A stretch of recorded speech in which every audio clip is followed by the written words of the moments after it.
Olá, este é um episódio do programa educacional do CDT, Centro de Doenças Tromboembólicas do Hemocentro da Unicamp e da SBTH, Sociedade Brasileira de Trombose e Hemostasia. Eu sou Joyce Aniquino, atual coordenadora do CDT e presidente da SBTH. Estarei com vocês durante todo esse programa. Espero que aproveitem. O tromboembolismo venoso é a terceira causa de morte por doenças cardiovasculares. E o paciente hospitalizado está exposto a esse risco. Para falar então desse assunto, eu tenho aqui comigo a doutora Ana Tereza Rocha, que é professora associada da Faculdade de Medicina da Universidade Federal da Bahia e pneumologista intensivista do Hospital Cardiopulmonar da Bahia. Bem-vinda, professora. Obrigada, Joyce. Que bom estar aqui. E a primeira questão que eu gostaria de lhe fazer é: qual é o paciente hospitalizado que deve ser avaliado quanto ao risco de trombose? Bom, todo paciente que vem ao hospital tem que ser avaliado quanto aos seus fatores de risco. Então, é algo que a gente precisa fazer de modo sistemático. E é responsabilidade não só do médico assistente, mas de toda a instituição, de prover protocolos para estimular essa prática da avaliação de risco, principalmente nas primeiras 24 horas da hospitalização. E, ao se avaliar um paciente quanto ao risco de trombose, há uma decisão sobre qual tipo de profilaxia deve ser utilizada, e você poderia falar um pouquinho sobre esses métodos de prevenção? Claro. Então, é importante a gente saber os fatores de risco nos pacientes clínicos e nos pacientes cirúrgicos. Algumas nuances em termos de forma de avaliação, o algoritmo de avaliação difere um pouco, e assim como as práticas de profilaxia. A grande maioria dos pacientes considerados como alto risco baseado nesses protocolos usam a heparina de baixo peso molecular, particularmente a enoxaparina, e em geral na dose de 40 mg subcutânea uma vez ao dia.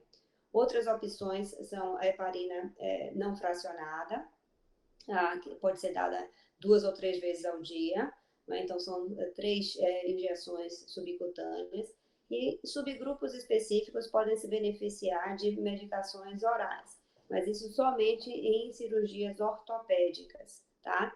É muito comum tentar extrapolar dados de profilaxia de um grupo, mas, na verdade, os estudos de profilaxia com os DOACs, né, foram somente em pacientes submetidos a cirurgias ortopédicas. Então, a gente não pode traduzir esse mesmo dado de prevenção para o paciente clínico, porque em estudos que testaram desta forma, mostrou-se um aumento do risco de sangramento com o uso dos DOACs nos pacientes clínicos hospitalizados. Então, é importante saber o tipo de paciente que a gente tem e daí guiar o tipo de profilaxia, né, com a heparina de baixo peso ou com o DOAC, conforme o subgrupo específico. E em relação aos métodos não farmacológicos? Então, eles são reservados, em geral, para os pacientes considerados em alto risco de sangramento. Então, são aqueles com sangramento ativo ou com uma trombocitopenia importante, menor do que 50 mil plaquetas, ou com a doença da coagulação. Então, quando a gente tem essas situações, é importante pensar nos métodos mecânicos. Nem todos são efetivos, principalmente se eles não são usados de modo adequado. Em unidade de terapia intensiva, o uso da compressão pneumática intermitente tem dados, não só em pacientes ortopédicos, mas em pacientes cirúrgicos, e nessas circunstâncias de aumento do risco de sangramento, quando o paciente, ao mesmo tempo, tem um alto risco de trombose. Então, é importante que a gente faça a utilização desses métodos, mas seguindo as recomendações de mantê-los por mais de 18 horas por dia. Não adianta a perneira estar bombeando, fora da perna do paciente, o que muitas vezes é comum. O outro ponto é em relação às meias elásticas de compressão gradual, que são também métodos utilizados, mas menos eficientes do que a compressão pneumática intermitente nessa circunstância. E muita atenção para os pacientes que têm doença arterial oclusiva periférica, que é uma das contraindicações para o uso dessas meias elásticas, em algumas circunstâncias, por aumentarem o risco de lesões de pele e úlceras pela própria compressão. E um paciente, se ele ficar um tempo razoavelmente longo durante a hospitalização, seria indicado a reavaliação desse risco de trombose? Com certeza. Em toda circunstância que o paciente muda de unidade ou muda de circunstância, vem com uma condição clínica e necessita de uma cirurgia, ou até a cada 48 horas, é o que se preconiza em termos de avaliação de novos fatores de risco para trombose e sangramento que podem surgir durante a hospitalização. Então, é um critério de qualidade de um protocolo de profilaxia promover essa reavaliação periódica durante a hospitalização. E, muito importante, no momento da alta, na preparação da alta, para saber se aquela profilaxia pode ser suspensa ou deve ser mantida para completar um tempo mínimo de prevenção adequada. É excelente isso da colocação do pós-alta hospitalar, porque muitas vezes o paciente não vai tomar nenhuma medida que seria importante, nem o médico, nessa avaliação.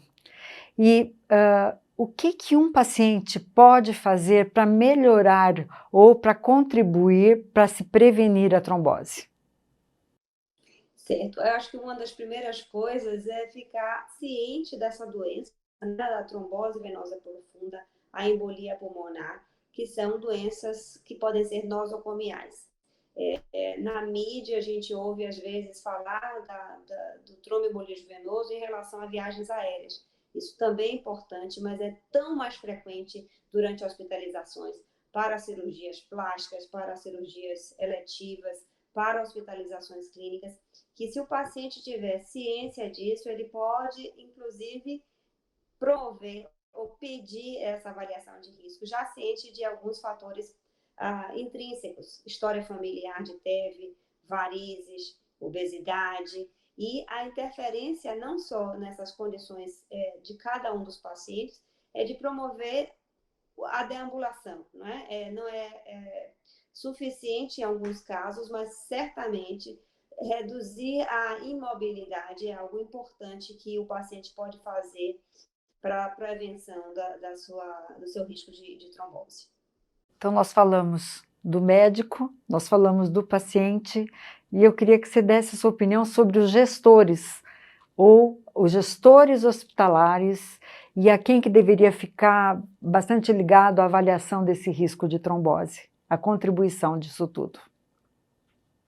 Perfeito. Como eu mencionei, não é responsabilidade apenas do médico assistente, mas do hospital como um todo, ser um guarda-chuva para a prevenção e a qualidade do atendimento e a redução de risco para o paciente que chega no hospital.